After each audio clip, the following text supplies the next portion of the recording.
Muito gostosa essa experiência com as crianças. Da parte dos pastores é formar um vínculo com essas crianças e com os pais, para que eles tenham prazer na igreja. Mas isso é a parte de uma certa aproximação horizontal. Mas há algo de vertical, algo da bênção de Deus nesses encontros, na comunhão horizontal. Eu me lembro das pessoas da minha infância, tanto dos que brigaram comigo, memória de elefante para o mal que me fizeram, mas lembro também daquelas coisas de gosto, pessoas. Estava conversando agora há pouco sobre algumas pessoas de Jaú. Dona Iracema, Iripsime, Dona Iracema Terzian Daglian, Dona Rosa, qual era o nome verdadeiro? Gulênia Terzian, que era tia da Iripsime, e que tem uma história de... O que foi? Os nomes lembrados. Pessoas da minha infância me carregaram no colo, mais tarde, quando pastor lá em Jaú, foram auxiliares na condução do Evangelho. E hoje ainda esses nomes vêm à tona quando conversamos com pessoas na igreja. Vocês não sabem, eu vou pedir que descubram. Há pessoas aqui que estão envolvidas com o Evangelho na igreja e fora dela. Pessoas que dirigem grupos de médicos cristãos, que fazem viagens missionárias. Quem pode me dizer, conhece alguém que tenha feito uma viagem recente que voltou?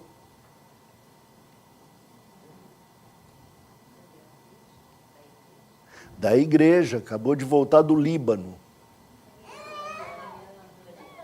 O doutor Raniel e a noiva.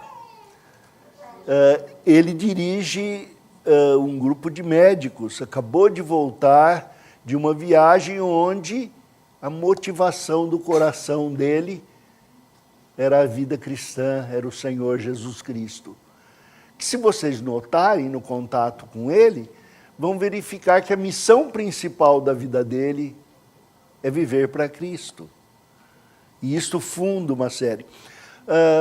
Ontem foi em casa um chefe culinário, preparou um prato maravilhoso lá em casa, Denis, Cíntia, e tivemos uma alegria de manter outros laços. Vocês notaram que fomos abençoados com vozes não só bonitas, mas preparadas, porque no Evangelho devemos preparar com conhecimento profundo e beleza, para que ele seja atraente. Mas poucos vão saber porque eles não têm aquele ministério de ministração. Não é aquele show no meio do culto que contém outros cultinhos, com mensagem para censurar o pastor que não é carismático, para exortar os irmãos que não oram, né? Não usam. Eles vivem o Evangelho e sua vida está preparada para ser verdadeira e bela. Descobri, por exemplo, que seus parentes eram meus conhecidos. Não é, Márcio? Lá de Limeira. E parente dele morava ali perto do tio Gerardo da tia Matilde. Ali para cima. O Schneider, né? E que ele é sobrinho neto do Laudo. Sobrinho do Laudo e sobrinho neto do Azor. Do Azor. E o Laudo, pastor, que fizemos viagens no sertão de Pernambuco, Cabrobó, Uricuri, evangelizando. Em Palmares nós organizamos o acampamento Palavra da Vida. Esse contato de igreja tem de ser um contato verdadeiro, de nomes lembrados, de experiências trocadas, de louvor ao Senhor, tudo baseado no conhecimento da palavra de Deus. E é isso que eu queria animar a igreja. Há outros aqui que nós não conhecemos, que temos de ter os contatos e saber do zelo deles no Evangelho, da participação em outras igrejas.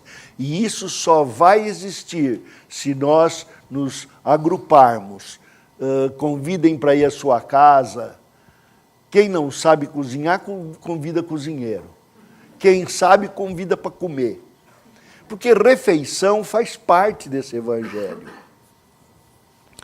É nesse espírito que vamos, então, introduzir a mensagem de hoje, que eu dei o nome aí de bendição de vida e esperança, mas que podia também ser chamada de levar Jesus a sério. O texto está em 1 Pedro, os versículos 3 a 9.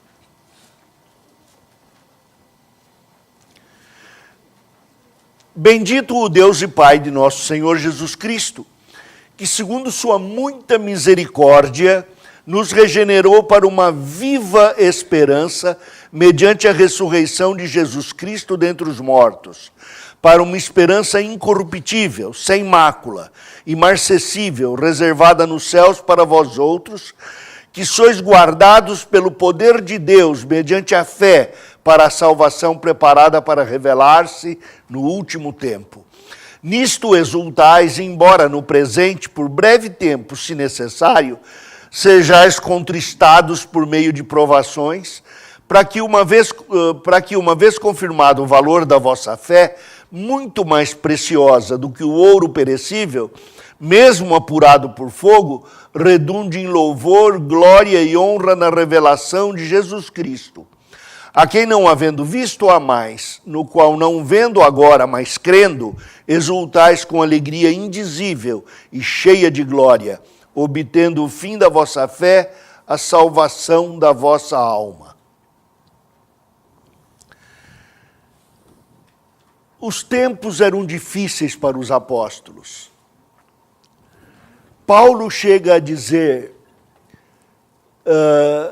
lutas por fora, temores por dentro. E é isso que nós experimentamos. Há gente que faz piada do sofrimento.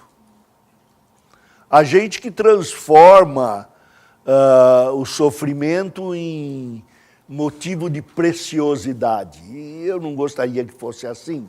Não gosto de dor, não. Sofrer é horrível. Gostoso mesmo é ser rico com saúde, não pobre e doente. No entanto, vivemos dentro de uma realidade teológica, sobretudo, sobre todos os logismos que existem no mundo, os ismos. Vivemos num mundo caído. E todos os homens são caídos.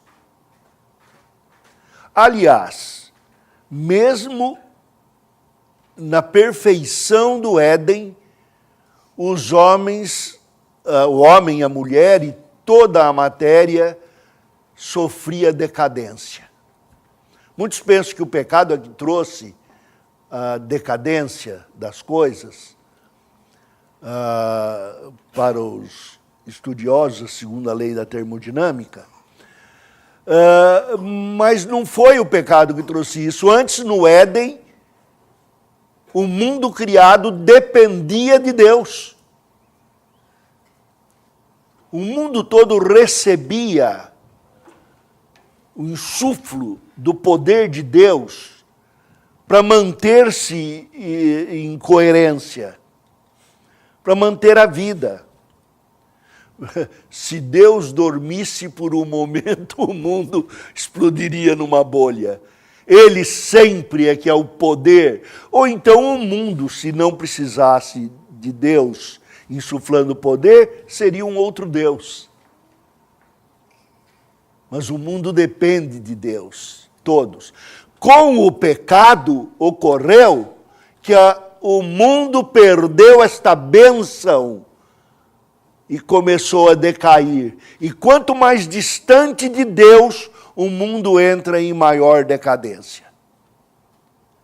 Quando eu digo entra em maior decadência, não pensem assim, mas hoje o sofrimento é maior que o de Paulo, ou o de Paulo era maior que o meu. O tempo vivido de Paulo até agora é um suspiro diante de Deus. E os problemas são os mesmos. Desde que Adão aprendeu a andar para frente e depois passou a andar para trás, esse sofrimento já existe, por fora e por dentro.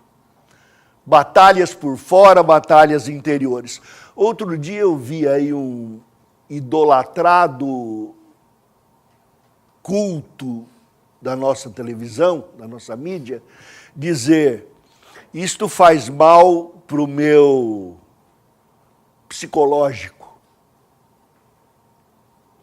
Eu olhei para o espelho, olhei para mim mesmo para ver que cara eu estava fazendo. Falei, que burrice é essa? O meu psicológico. Por favor, o Francisco estava lá na porta. Eu vou pedir para ele abrir a porta para o meu psicológico passar. Ou não, espera. Meu psicológico vai ficar aqui, o meu corpo vai passar. Que história é essa de eu sou minha psique, eu sou minha alma, e eu sou meu corpo? Quando minha alma fica triste, quem chora são meus olhos. Toda realização interna da alma finaliza no corpo. Não tem essa de dizer que, não, é só meu corpo que sofre, só minha alma que sofre. Pressiona minha alma, meu corpo rateia. Rateia meu corpo, minha alma sofre. E ambos têm de ter um poder superior para resistir. De dentro, tudo que vocês tiram de mim é banha, para não falar outras coisas. Mas, e por fora, eu vou ficando enrugado, encarquilhado. Minha avó ficou parecendo uma mecha seca. Velhinha, bonitinha, cabelo loiro e a pele que nem uva passa. Essa é a vida. É isso que enfrentamos. Porque vivemos num mundo em decadência. Me explica, de que maneira eu posso crer que a vida que existe é só essa, se eu aspiro à eternidade?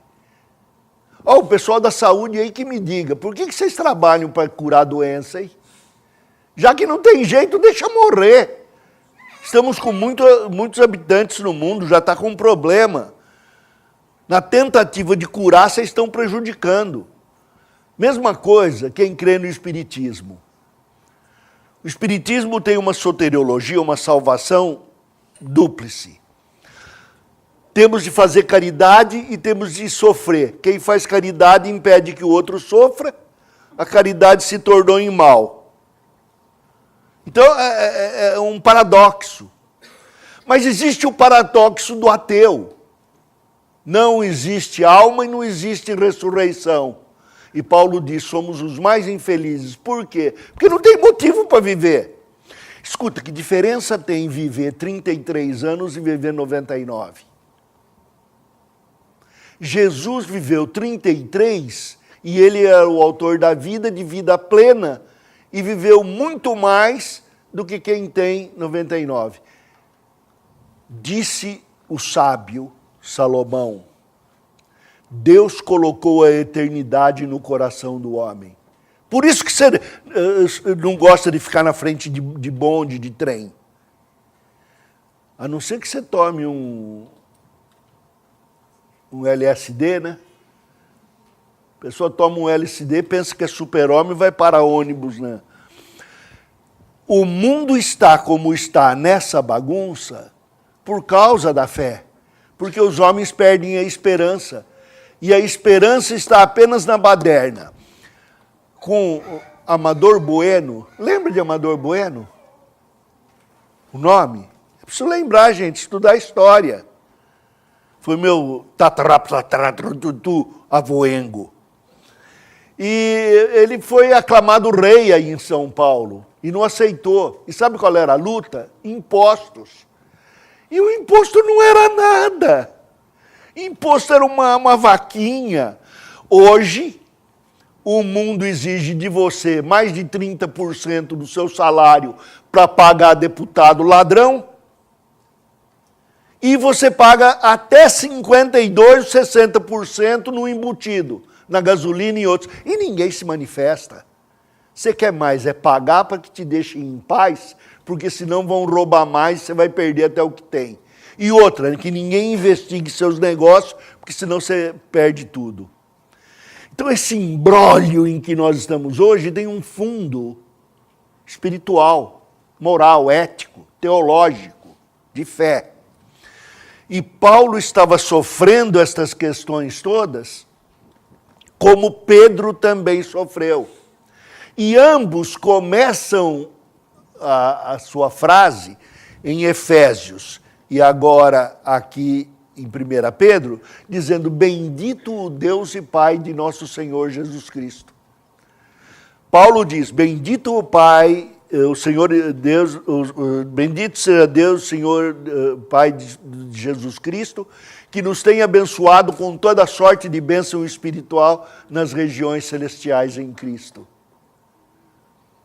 E Pedro diz aqui, bendito Deus e Pai de nosso Senhor Jesus Cristo, que segundo sua muita misericórdia nos regenerou para uma viva esperança. Ambos vão dizer que essa nossa esperança é que transforma nosso caráter, é que muda a nossa vida e pode mudar a vida na sociedade. Agora ele vai falar, pastor, mas isso não é negócio de igreja, não. Negócio espiritual, misturar com coisa prática. Já lhes contei, vou contar de novo. Quando menino, tinha lá meus 22, 23 anos, desculpem os pós-adolescentes, que eu estou velho, eu posso falar isso, estou me vingando. Fui convidado por um físico, crente que dirigia a ABU, para falar na faculdade de medicina. E lá fui eu, tremendo feito vara verde no alto do meu orgulho, né? Orgulhoso que estava, fui chamado para dar palestra. Falei de Jesus Cristo, contei a minha conversão. Quando terminei, o senhor que tinha estado lá, e como eu costumo dizer, ele estava sentado numa cadeira que devia ter bicho carpinteiro. Sabe o que é, né? Caruncho. Ficava cutucando, o homem estava mexendo a mensagem inteira. Terminei e levantou a mão. Levantou a mão e perguntou, olha, ele disse, eu sou catedrático, eu até precisava ir no dicionário naquela época para ver essas palavras, né? E nós e nossos colegas aqui já abrimos um corpo vivo, já abrimos corpo morto e não achamos isso que o senhor chama de alma, de vida. Eu, naquela hora, falei, e agora, senhor? Não esperava a pergunta. Preferia que não me perguntasse, a minha vida inteira sempre fui assim. Me dá uma resposta. E Deus deu. Joguei para o cara. Olha, eu não sou da área. Nunca abri corpo morto, corpo vivo. O senhor devia perguntar isso para os seus colegas, se o senhor não sabe. E a pergunta seria, se um está morto e outro está vivo e não tem diferença, por que um está morto e outro está vivo? Tem que ter uma diferença. E é nisso que eu quero chamar a atenção de vocês, para essa grande diferença a que Paulo e Pedro se referem, quando eles dizem, Deus nos regenerou para uma viva esperança. Isso vem por revelação. Como é que você prova que Deus regenerou você? Revelação. Mas isso não é científico. Tá bom. Quando os Freuds da vida, a gente deixa a barbicha crescer para parecer mais, dá uma sentada lá atrás do divã, do lado, e o cara do divã está sentado, e os Freuds da vida, as mulheres têm que deixar a barbicha crescer também, senão não dá uma cofiada. Vai procurar no dicionário o que é cofiar. E diz, então, vai falando. E a pessoa começa a revelar. Ora, como é que vai acreditar nas palavras que o cara está falando? É revelação. Ou todos os psicólogos de todas as escolas do mundo têm uma bola de cristal, você fala e eles veem a sua vida. Isso é feitiçaria. E crer nesta revelação, não, mas a gente estuda, por exemplo, eu sou mais como o Dr. House, lembram dele? Paciente somente. Então nem falo com eles. Olho para a doença, não para a pessoa. E ficamos cínicos desse jeito. Engenheiros do mundo, univos, as pontes que vocês construíram vai cair. Já caiu em 1969, lá em Belo Horizonte, como é que chamava? O edifício da Gameleira. Gameleira. O frontim caiu lá no Rio de Janeiro. Deixa eu levar vocês, o reverendo Alderi vai levar vocês para dar uma volta no mundo. Vamos ver as pontes construídas pelos romanos que estão lá ainda. O que é que faz com que algumas coisas permaneçam e outras caiam com tanta facilidade? É o dinheiro empregado na obra, é o cimento furtado, é a tentativa de grandiosidade, e tudo isso tem fundo moral. A ganância. Então, a certeza de que Cristo me regenerou está em que, primeiro, eu o conheço. Segundo, eu conheço na palavra revelada. Segundo, eu tenho visto a minha vida transformada. Eu estendi a minha mão ao homem que me torturou e chorei com ele. E ambos agradecemos a Deus pela nossa transformação. O torturador regenerado e o torturado regenerado. Ambos assumindo as culpas e as levando sobre Jesus Cristo. Esta categoria que surge, essa nova pessoa, é aquela que nasce de Cristo, que nasce em Cristo. Paulo chama de novidade de vida, de novo nascimento. Pedro fala de regeneração, de vida nova. E isto nos vem por revelação. Deus nos revela ao coração a sua verdade. E lendo a sua palavra, eu constato que ela é verdadeira. Desculpem, queridos, não é arrogância. Apenas eu tenho o Espírito. Paulo disse, quero que saibam que eu também tenho o Espírito. E ele me deu uma mente para ler a Bíblia e saber se ela é verdadeira ou não. Cheguem lá em casa, por favor. Vamos fazer uma visitinha? Entre os livros do Davi, Daniel e meus, nós temos 10.000 livros ali. Quer saber se eu entendo da coisa que eu falo? Lê o livro que eu li. Queridos, como o velho índio pai de Gonçalves Dias em Ijuca Pirama, ele dizia, filhinhos, eu vi. Filhinhos, eu vi. E é isto que o homem mais simples do campo, pelo Espírito de Deus, pode ler a Bíblia e entender. E a maior autoridade da cultura pode cavar na palavra de Deus, porque nos é dado o vislumbre da verdade pelo Espírito, para que entendamos. Vá à Bíblia e leia. E tenha perguntas honestas e receba respostas honestas. É essa a revelação que temos. E nesta revelação, então, surge este primeiro. Paulo está ali dizendo em 2 Coríntios 7, 5, chegando nós à Macedônia, nenhum alívio tivemos, pelo contrário, em tudo fomos atribulados, lutas por fora, temores por dentro.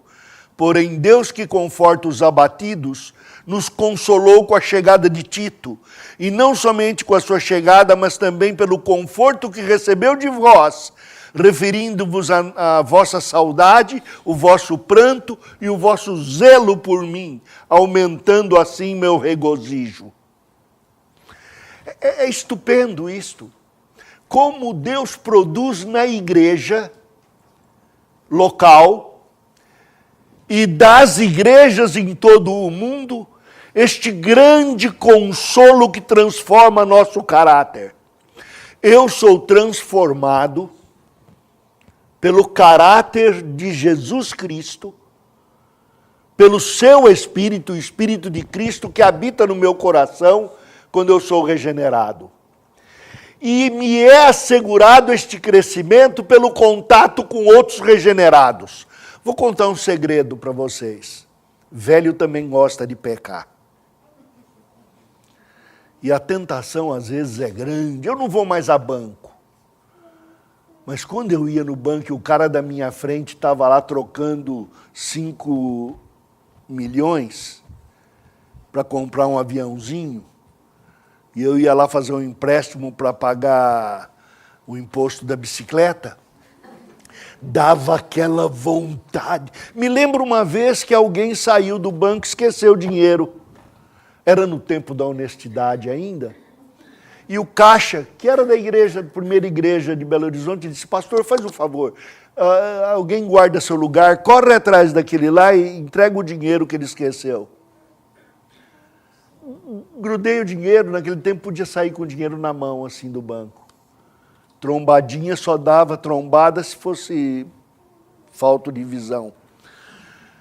Corri, ele entrou num prédio, eu entrei atrás, ele entrou no elevador e o elevador fechou a porta. Esperei, vi o lugar onde ele ia, perguntei, me disseram onde ele estava, entrei no elevador, subi e falei: olha, o caixa mandou entregar o dinheiro. Ele olhou o dinheiro, desgramado, ainda contou, olhou para mim e falou: o senhor é um bobo. Bobo em Minas depende do jeito de quem fala.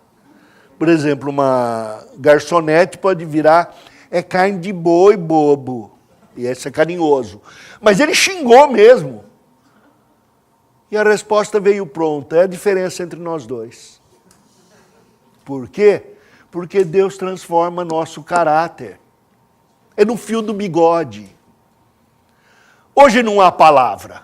Hoje há bandido seguindo passeata, enfiando o pé e destruindo propriedade e ninguém faz nada. Cadê o grupo da defesa do direito? Por que não vai se postar nessas passeatas na frente das propriedades para impedir destruição? Porque nós estamos cansados de mentira. Somos cínicos, já não achamos que tem mais jeito. Mas Paulo de repente diz: fomos regenerados. E como crentes devemos estar unidos. Você quer saber por que eu não peco? Não, eu peco. Mas por que eu não faço aqueles pecados grandes de tentação? Por causa de você. Eu descobri que toda vez que eu vou fazer um pecado, parece um presbítero, um diácono, um membro da igreja. Então eu já cansei disso, eu já não faço mais. Mas isso devia ser meu alerta. Por amor de você, eu mantenho minha moral. Porque eu sou casado, eu vou evitar certos pecados, certas conversas. Porque eu tenho filhos, eu tenho de manter a dignidade de pai, de avô. Porque eu tenho irmão, eu tenho de manter a dignidade de Cristo em nome do meu irmão, para eu poder olhar você no rosto quando você for lá na minha casa. Meu cafezinho tem de ser bom, com bom gosto, mas na certeza de que ele é puro, que ele não faz mal. E é essa a mensagem que ele passa da revelação que recebemos. Eu leio: mediante a sua muita misericórdia nos regenerou para uma viva esperança, mediante a ressurreição de Jesus Cristo dentre os mortos, para uma herança incorruptível. Lembra do seguinte: o povo nesta época tinha duas ameaças políticas: os macedônios e os egípcios. E Paulo diz, essa ameaça política ao redor e por dentro, meus desejos, meus alvos. Se eu mudar meus desejos e alvos, eu mudo a situação da minha igreja no meio daquela política. Dou mais força. Então esse incorruptível é nenhuma cultura, nenhuma política deste mundo, nenhum modelo moral pode corromper este evangelho em que eu creio. Mudem a história do Brasil, mudem a língua do Brasil. Eu estou aí escrevendo um blog, não sei se ponho, para corrigir. Você vê lá o âncora da TV tal dizendo, em grosso modo, isso é caldo de sopa. Põe lá entre vírgulas, grosso modo, não tem em. A nível de, que besteira! A nível de não existe. Foi criado no economês. Vamos corrigir. Agora, falar errado o português, até nós fala, e bastante. Mas corromper a língua, usar presidenta, e o Ruais coloca lá, presidenta, nome da mulher que é presidente ou da mulher do presidente. Agora vai botar no sítio de Atibaia, sítio da presidenta. Essa mudança da linguagem foi a mesma de Babel. E ela existe para corromper o aspecto moral. Aí se admite palavrão, conversa besta. Aí até homem vai fazer propaganda de beleza na... Qual é o nome do shampoo lá? É. L'Oréal tem lá um transgênero, que é nada, é homem mutilado, porque não tinha mulher bonita, foram botar o homem mutilado. E é isso que nós queremos evitar, numa sociedade que se ampare, que mantém os elementos, é incorruptível. A nossa fé, a nossa doutrina não corrompe. Segundo, ele diz, sem mácula, não pode nem ser manchada. Vai ser necessário ter disciplina para quem peca? Vai. Nós vamos tirar a mancha. Vamos lavar. Tem pecado? Confessa. Todos nós pecamos.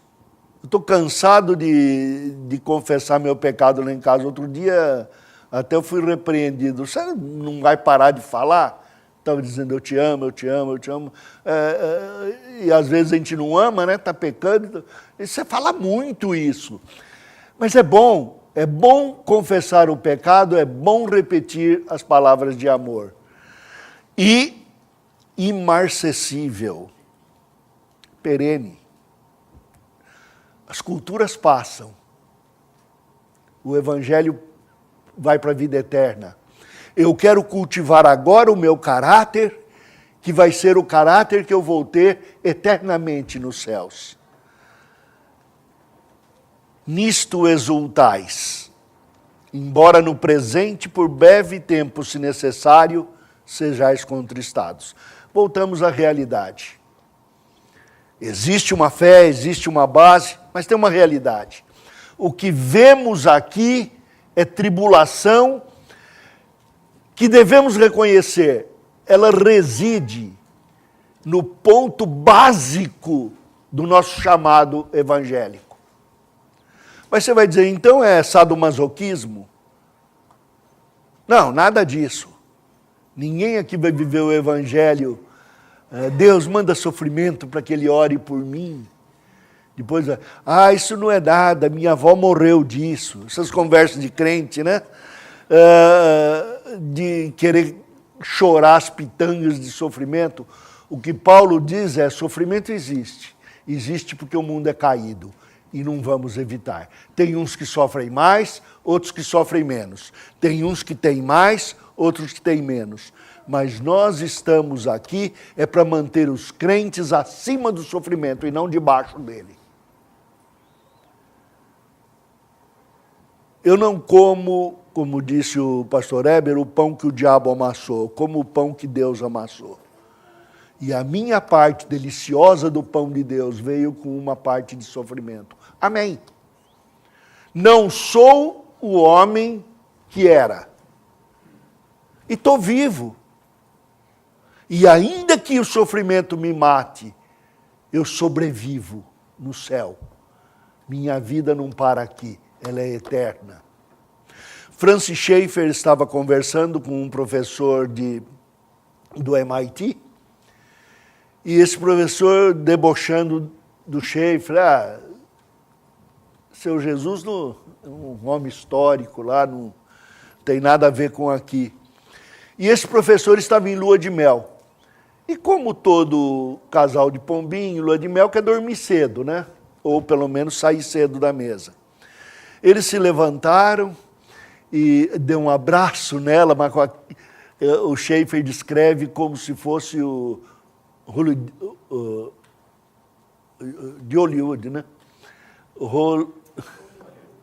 Hollywoodiano, isso. Era o diano que eu estava procurando. Deu aquele charme de artista e disse, nós vamos dormir cedo, não é, meu bem? E ela ofereceu os lábios e ele a beijou. E o Francis Schaeffer falou, eu não queria estragar aquele momento. Mas ele havia cutucado o leão com vara curta. Ele, escuta, quando você abraça e beija a sua esposa, ela realmente está aí ou é só um monte de moléculas girando? O que ele podia dizer? Cientista do MIT levar um tapa na cara e não ter os prazeres que ele estava antecipando? Porque ela ia falar que estava com dor de cabeça, virar para o outro lado e acabou, né? Ele teve de dizer, existe uma pessoa aí. Se eu reconheço que existe uma pessoa aí, eu disse por fé. Eu fiz uma declaração cristã. E no meio deste sofrimento é que surge, que desperta e que inflama o caráter que sai de dentro de mim para amar a sua pessoa. Por mim, olha gente, eu quero ficar em casa, tenho computador, tenho biblioteca. Se eu quiser eu vou na biblioteca, se eu quiser eu não vou. O computador eu desligo. Estou com 71, estou mais para ver passarinho. Agora tem jacula em casa, tem perdiz, tem tucano, tem... Ninguém vai caçar, tem papagaio, tem viadinho, ninguém vai caçar lá não. Mas eu posso ficar vendo flor. Quando surge gente, gente dói. Quer ver uma coisa? Uma hora, eu levantei de madrugada, tomei um cafezinho. Recomendação aí de que eu tenho que emagrecer, né? Já é sofrimento, gente faz isso com os outros. Aí tem de esperar fazer comida. E não é só isso, é a vergonha que a gente passa quando... que não dá para esconder. E a gente tem que explicar, eu estou com fome. Até nisso a justificativa. Depois, gente tem problema. Eu já dei os meus. Mas quer saber de uma coisa? É aí que se forma o amor. A mulher aprende isso dando à luz. E o homem devia aprender. Não existe aquilo do Milor Fernandes que diz Jeremias o bom, não havia parto sem dor, mas Jeremias ao nascer não doeu. Não existe isso. Ah, quer fazer cesariana? Faz. Vai dizer que o corte não dói, que não dói depois, que não dá acúmulo de gás, isso daí é com você. Mas dói.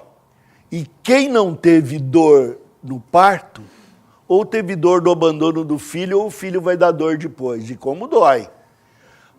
Até depois que saiu de casa continua doendo, é que nem dor de dente. Volta, precisa de uma coisa. Pai, dá para cuidar dos netos? Eu tenho uma musiquinha que eu fiz para os seus, né? Netinhos vão para cima do telhado, deixa o vovô dormir sossegado. Mas é isso que faz o amor. Se eu soubesse disso, eu teria censurado menos os meus irmãos e amigos, meus filhos, e amado mais. E dependido mais das transformações do Espírito de Deus do que das transformações que eu poderia causar. É esse caráter que Deus quer formar, e esse caráter só se forma na provação. Por quê? Ele diz aqui, vale mais do que o ouro. E, gente, vale mais do que dinheiro no banco. Vale muito mais do que ouro depurado.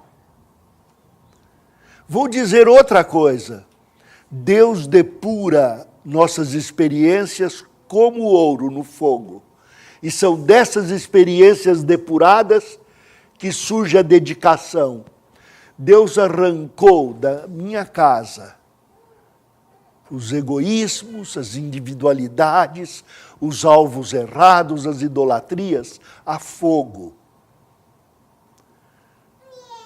Houve momento até de dizer, não dá mais, estamos vivendo que nem cão e gato.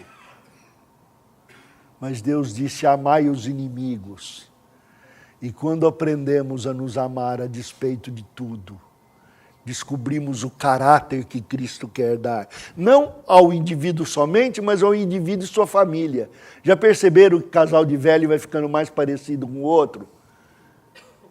Ambos começam a fumar cachimbo, daí a boca fica torta igual, tudo. É a cara de Cristo plasmada em nós nessa experiência. E finalmente vem o que não vemos. A quem não havendo visto a mais. Perguntei aí para as crianças os pais deviam contar as experiências do vovô, da vovó deles, para que os filhos saibam do amor que os pais tinham por aqueles a quem eles não veem.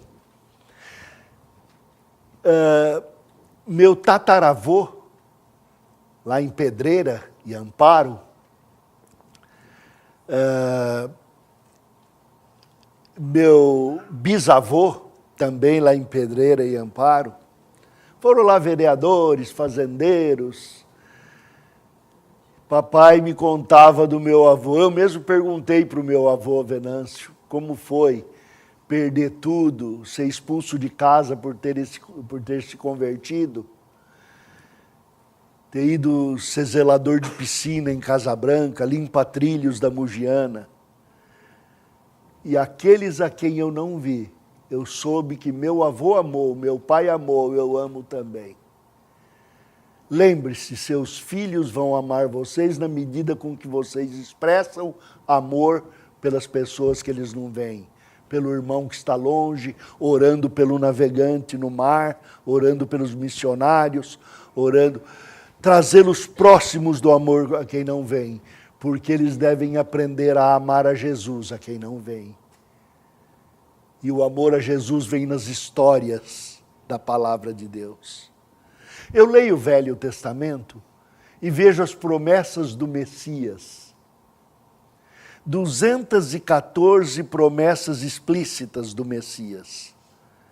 E outro número que não dá para dizer, inefável, indizível, dimensões sobre o Messias. E quando eu chego no Novo Testamento e vejo a descrição da fé, a vida da revelação em Cristo, aprendo a amá-lo.